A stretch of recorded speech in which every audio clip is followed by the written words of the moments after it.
Hello, Doobies and movies time. It's the most excited and buzzed I've been for one because it's Marvel time, and after a year and a half with no MCU, we're back in the MCU, even if it's not quite the MCU we're used to. Joel and Steve are back with me, and Jack's here for the first time making his debut. Hello. We had some technical issues, but we got through them. But Jack, like always, letting the new kid on the block start off. So, what did you think of those two episodes of WandaVision? I thought they were really interesting. I'm gathering that you guys are all massive Marvel fans. Yeah. Is that Yeah. it? Okay. So for me, I really enjoyed that Endgame and Infinity War and those bits. Those earlier Marvel films, so I have some issues with. I think they're all sort of formulaic in a way. Sure, I think everybody does, to be honest. Yeah. So everyone's kind of past that point with it, but I kind of like that. I like this thing because it's different in the sense that, I don't know, it's got that sitcom formula that they're kind of going for, and it's something. Yeah, there isn't a big purple alien for them all to punch, or like, I don't know. I was just excited by that, and there's sort of this looming enigma around the whole thing. That's kind of a bit Truman Show-esque, I suppose. Yeah, that's a good comparison, actually. So I was like, yeah.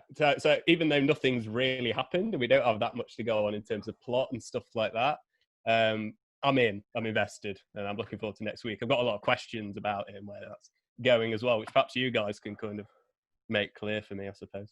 Yeah, I mean, I agree with that a lot. Not having this straight up superhero fighting a bad guy structure makes it all feel a bit different. I do think it will end up coming back to that a little bit. I do think there is a villain in this, putting them in some kind of Truman Show world. But I do also think that Wanda is keeping herself there. Without going too specific too early, that bit where she sees the beekeeper and goes, no, and then she's back in the house.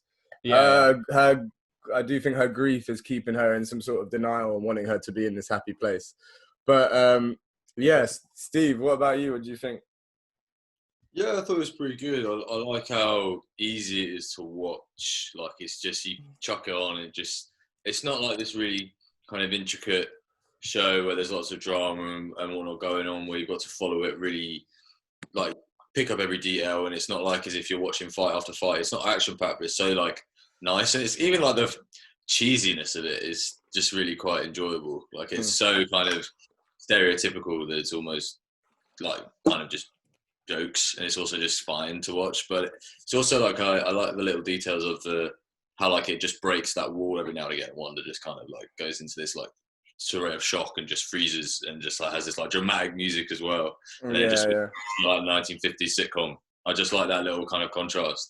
I mean, yeah, it is like quite I don't know, like it is quite fun and just, I don't know, easy to watch. And when the colour comes in as well, like towards the end of like the second episode, I thought that was just really nice. Yeah, I thought it was good. Yeah, Joe? Well, yeah, I would echo all of that, to be honest. Yes, I love the humour, to be honest. That's what I'm really enjoying about it so far. I have a question for that. It made me proper crack up quite a few times watching both those episodes. Yeah, it's such an interesting show. It's kind of everything I hoped it would be, to be honest. Yeah, see where it goes. But you know, like with the humour in it, because it's obviously got canned laughter, sort of being a proponent of it as it is with a lot of sitcoms and stuff like that. But I didn't think it was intentionally meant to be funny in that way. I think it's meant to remove you, and that's sort of a disorientation technique. But I definitely find that moment. I don't know if I'm skipping too far ahead here, but so go for it. If that's all right. In the second episode with when they're doing the magic show for the community, I did actually for a brief moment kind of get lulled and sucked into sort of that being just a show and a performance in itself, and I actually forgot that I was watching sort of the layers of this being a sitcom, if that makes sense. Yeah, definitely. Yeah, I think they did well at that overall. I think that there's enough concept behind them being this kind of odd couple in a normal town that actually would have been a setup for most of those kind of sitcoms back in the day. So that actually makes the sitcom aspect work. And I think that when you both talk about the jokes and the canned laughter, I think those jokes, if they were serious jokes in a sitcom, we wouldn't find them funny, or I can only speak for myself, but I wouldn't find them funny. I find it funny because they're obviously being tongue-in-cheek and they're parodying these old sitcoms, and maybe didn't watch them as old as the 50s and 60s like we saw today, but I've seen at least kind of 70s and 80s kind of sitcoms, and those were what the jokes were like. So when they do it and they do it on point and they act up to it, it becomes kind of funny by default. But yeah, every little tease from Wanda that the things aren't as they seem, I think is done really, really well. And how she keeps running away from that, I do think is because of that the grief that she's felt. Because we don't know, like, as far as we know, Vision's dead, right? Like, we haven't. I know obviously they're gonna find some way of keeping them going, but as much as far as we've left it, Vision died, and this world isn't real. So, yeah, interesting to see how they go with that. Absolutely. So, are the episodes? Is it going to be every week they go forwards a decade or something like that? Yeah. There's something like the 50s. It's kind of like the Dick Van Dyke Show. I don't know if you ever watched that. Yeah. It's that kind of this idea of domestic bliss and sort of the I don't know, the PG level anarchy that sort of happens between these sort of this married couple. It's very similar. It's trying to do that kind of thing. And then when it hits the 60s, sort of when TV, went into colour and it became more widely available to get a colour TV, should I say? Yeah. That's, as you say, when the colour kind of moments start and stuff. It's like the aspect ratio changes. I found that really interesting as well. Really? I didn't notice that. When it's presented. Cool. Well, next week's episode, I believe, will be in the 70s, and they'll go. And I think once they've caught up to modern time, we'll start fully leaving this world. And that's kind of my perception of how they're going to do it up until this point. Do you think the episode lengths will get longer? I don't think so. I think they'll all be around that length. Yeah, I think they've done it so it's like sitcom length. But I think Falcon and Winter Soldier and shows like that are going to be hour episodes. The more kind of gritty ones. But what they were doing in Mandalorian was they were quite varied in the episode length, right? But it's a whole different approach. Like Kevin Feige has come out and said that they're either going to be half-hour comedies or hour action. Sure. All the shows, I mean, or actually hour dramas. One of them was 20 minutes, one was half an hour. So even within that, it being shorter or longer, they've got quite a lot of room to play around. Yeah, still. It's nice, right? Because they haven't got the ad breaks, they haven't got the scheduling. They can, and I think it makes it feel a bit more organic. I mean, you have to admit though that I don't know about you, but I realised the credits are fucking long. Yeah, the credits were so long. They added so much to I don't know what the credits are saying, but like a 25 to 30 minute episode, the credits for like the second one, I swear down, were like 7 minutes. Like, it's insane. What is that? You don't do that Marvel intro every time as well. Like, I think that's unnecessary. Like, got it, every time. Also, I love the theme tunes as well. They got the Frozen guys to write a different theme tune for each decade. So, Frozen guys. So I really enjoyed that. Also, there was a couple little touches with the ads. So there was a Stark Industries toaster in episode 1. And there was a Strucker watch with Hydra on it, like Baron von Strucker. So that was cool little random Easter eggs. So before I talk about the new characters, I think we should talk about Wanda and Vision, because they're obviously supporting characters in the films. Vision has a decent sized role in Ultron, I guess, but in all the films they don't actually have that much to do. It's been a lot of years we've known them, but they haven't actually. They've been more plot devices and background characters up to this point. They're never really getting arcs. I guess in Civil War their relationship developed, in Infinity War their relationship developed, but as people they haven't really had full arcs. So for me to actually see them both, I'm looking forward to seeing them both grow with the characters and be able to do more with their characters than just kind of say something back to Captain America or something. Do you know what I mean? Like, and I think they've both shown like they're really good actors in these 2 episodes, because they play with things well. They show that they got the jokes down, and every time it gets a bit more serious and scary, or like the choking bit, that was so eerie. They just suddenly went really eerie with that. Eerie is exactly the way to describe it, isn't it? It's the way at that moment it pulls you out, because you're viewing it as a sitcom at that point as well, aren't you? And you have that perspective, and then it flips to something a bit more conventionally dramatic at that point. But yeah, that's definitely one of my favourite moments. Yeah, definitely. And then as for the newbies, Catherine Hahn is her name, who plays the main neighbour Agnes. She's going to be the villain, isn't she? Yeah, she's very much rumoured to be a witch from the comics called Agatha Harkness. There's a lot of rumours saying that she's going to be her. And then people tying that into, because she's never been called Scarlet Witch in the films yet. So at this point, even though we refer to her as Scarlet Witch, this show could actually be her becoming Scarlet Witch and a full-blown witch. Sorry? I get the costume. Yeah. Yeah. So she's not had the costume. She's not been called Scarlet Witch. This actually could be an opportunity to make her a witch. And maybe also deal with her parentage. Now Disney have bought Fox. Magneto could be her dad. Like they have the ability to make that thing like in the comics. So there's a lot they can do with Wanda as a character in this series and going forward. Bloody hell, yeah. And then we also were introduced to Monica Rambeau, but she was called Geraldine in the second episode. So the little girl from Captain Marvel's grown up.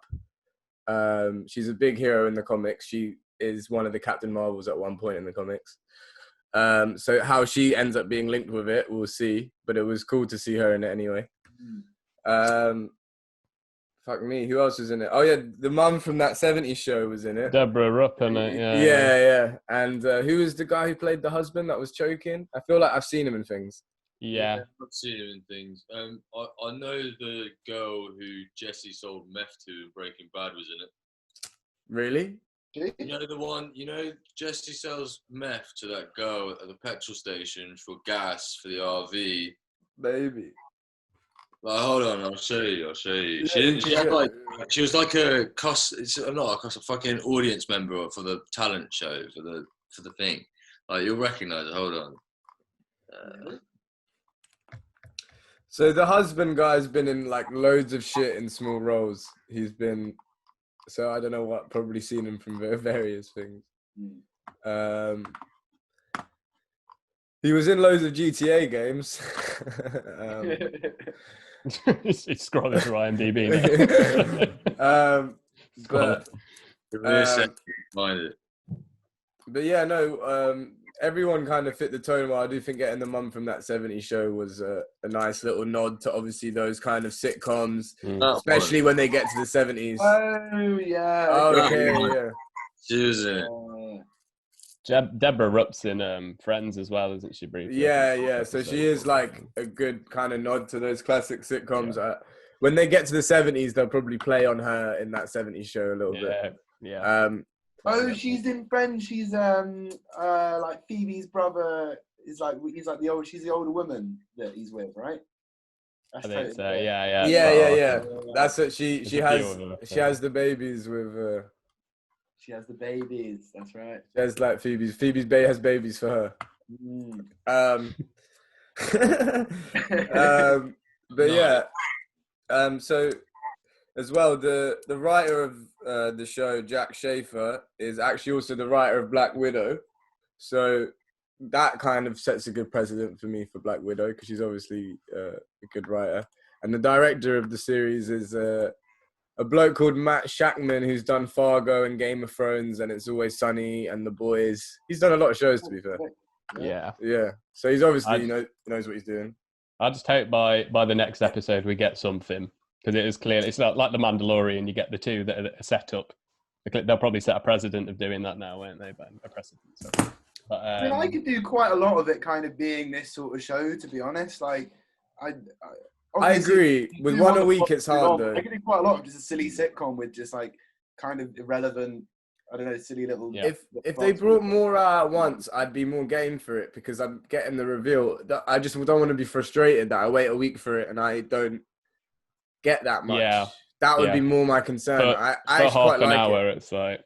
Yeah. But you like it, fair enough. Yeah. No, I like it. I just don't want to wait a week and be disappointed. Yeah. Like, if they brought it all out at once, I could do it for like 20 episodes. With how many is there 10 or 9? There's gonna be 9. 9. I'd love all 9 now, but it's all part of the Disney scheme, isn't it, to keep customers and stuff like that? Probably. Yeah, of course. And I think they want these are all business decisions, aren't they? Yeah, and also promo, like people, like even with Amazon, started with The Boys, and they started doing things weekly. I think because people talk about it each week, you can make. It's good for the Doobies and movies, though, isn't it? What would you do for Doobies and movies if it all came out in one day? We The do longest the podcast ever. longest one ever. Yeah, going through the whole season. But 10 days. what have we not touched on? So the first episode in the 50s, there's the whole dinner and the choking thing, and we've talked all about that. And then the second episode was the talent show, which Jack touched up on a bit, which I thought was brilliant. I thought they did that so well. Yeah. The way Scarlet Witch keeps like trying to clean up all the things that seem weird, and then I love John's vision. It was essentially, he was drunk, wasn't he? Essentially, that's the point. It's just piss. But that's cool. It was just all you had to do is just eat a bit of gum, and it fucks him up, and he just went drunk. That little concept where it's just like they went to the cartoon of the cogs, and the gum is just like fucking up the cogs. Yeah. It sense, right? But it's like it doesn't matter, you know. It's not like he's got cogs inside him, you know. But it's that shit is just hilarious. Like, yeah. No, it was really good. Those little ending cut bits where someone's watching them through a screen, Cuff seemed to think that's sword because he saw a sword, and it seems pretty like good because someone's trying to quite Life on Mars-esque kind of contact Wanda through different devices. There was that radio bit where the radio explodes. Someone's trying to talk to her. I don't know if I'm making a leap because I know he's in the show. Got 10-minute warning on Zoom. We'll work out. I know that obviously Jimmy Woo from Ant-Man and the Wasp, the FBI guy, is in it from the trailers and stuff. He's been announced it in it, but it sounds like it was his voice. So whether he's trying to contact her, or I don't know, maybe it wasn't his voice, maybe it's someone else, or Sword are trying to find them, because I don't know why Sword would be capturing them. There's got to be more to it. Like if maybe they're just aware that they're there, but they can't access her because she's also not letting them kind of break her reality. Do you think Wanda is conscious of what's happening in the story and Vision isn't? Because she like rewinds time and stuff like that, doesn't she? Yeah, I think she's the one. Well, because we don't even know what state Vision is like. It could really be this reality where he is just like anyone else in the world, potentially. It's just created like a fabrication. She's the one that's... Yeah. I do think it's being influenced by a bad person, but I do think she's also contributing to this reality with her own very strong mental power. And anytime someone tries to come in, she's like, no. She loves being with Vision, who is dead. Which leads me to wonder whether Quicksilver is going to show up in this show at any point, in any form. Because after he died in Ultron, hasn't really been touched upon. And it would make sense as we're going into Wanda's psyche and her guilt for her twin brother. I would hope that some of these characters just die, though, at this point, though, at the same time. I mean, that was... I don't think they'll bring him back, but they could have a little nod. You could have an episode where he's in it. Yeah. Even as part of her... even as part of her psyche. Just because I think they kind of let it go in terms of her character development. He was her twin and he's hardly been mentioned, like he died. That would be pretty traumatic if your twin died. I don't know, I just think that they haven't touched upon that enough for her character. And even just some manifestation, her psyche would just be a cool guest star for Kick-Ass Boy, and it would just be I'd be up for it. Yeah. Should be alright. And then there's also the idea of how it could possibly link to Doctor Strange too. Is there a chance Doctor Strange himself even shows up in this show at some point? Yeah, so I mean, like, what's going on with... So the future of Marvel, is it primarily going to be on Disney Plus, and then there's going to be the Doctor Strange film, and then Spider-Man connects to that somehow? If COVID allows it, we're getting 4 films this year. Really? Yeah. What are they then? Black Widow, Shang-Chi, of course, Black Widow. Shang-Chi, Eternals, and Spider-Man. Spider-Man's meant to come out this year. In December. Yeah, Spider-Man is what they're trying to do, right? Is Tobey Maguire and everyone in it? Or that's that is being reported, but Kevin Feige hasn't said that with his mouth. But that's being quite heavily reported. All right. The rumor mill. I see. Yeah, the rumor mill. But yeah, does anyone have anything else to say about the episodes, future episodes? No, I think that's it to me. Yeah. No. Well, in which case, let's fucking rate each episode. So give a rating for episode 1, episode 2. So we'll start with Steve. Yeah, so I'd say episode 1. I'll give it an 8. Definitely an 8. It was good. I mean, I think everything could always be improved, but I think it was a nice little intro into it. I wish there was a bit more going on in terms of like there was for the second episode. I think the second episode was probably an 8.5 or a 9 maybe. I just love the talent show. I thought it was sick, but I think the first one was a good intro to it. Yeah. Safe, Joe. I'm just going to go with 9s for both of them. It's a really hard thing to rate. It's a hard thing to compare to anything. But I'm just loving it. I love the vision. I think it's really well executed and funny, intense in all the right places. So, yeah, loving it. Jack? Yeah, I think like rating it is like rating the first few episodes of Lost. You know what I mean? It's like because it's that confusing. Yeah, it could go wrong. You know, they could be too ambitious in some ways, or the whole thing could be like too enigmatic to the point it's just frustrating. So they've got to ride that line, I think. But yeah, no, I really enjoyed it. I'm enthusiastic about what's to come and stuff like that. So yeah, 8 or a 9, both definitely.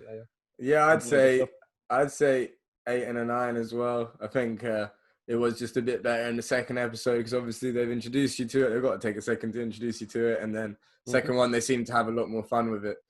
But yeah, I enjoyed both episodes. I do agree with you. It could fall apart by its own ambition. 9 episodes is quite a lot to do something like this and sustain your attention. But I think it's got all the materials and to do that with the fact that they're changing decade each episode, and also the fact that we'll probably get a little bit more plot each episode until until supernatural grander. Yeah, when it starts being in the MCU, you know, and these people, more people we know, I think there's definitely going to be some surprises show up.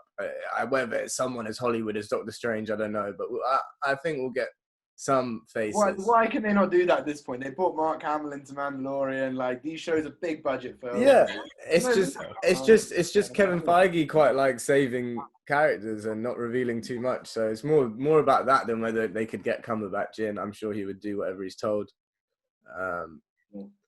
But yeah, thank you for joining. Keep smoking doobies, keep watching movies. Check out the website, Adulterated Reviews, Unscripted and Edited and Adulterated. Like and subscribe to the page, Love and Vibe every day. We'll be every week with WandaVision now. Got a couple more. Joel's going to join me. I think we're going to tackle Promised Neverland this weekend at some point, the first episodes of that. So, yeah, stay vibes in, boys and girls. Have a good one. Safe. Safe. Safe.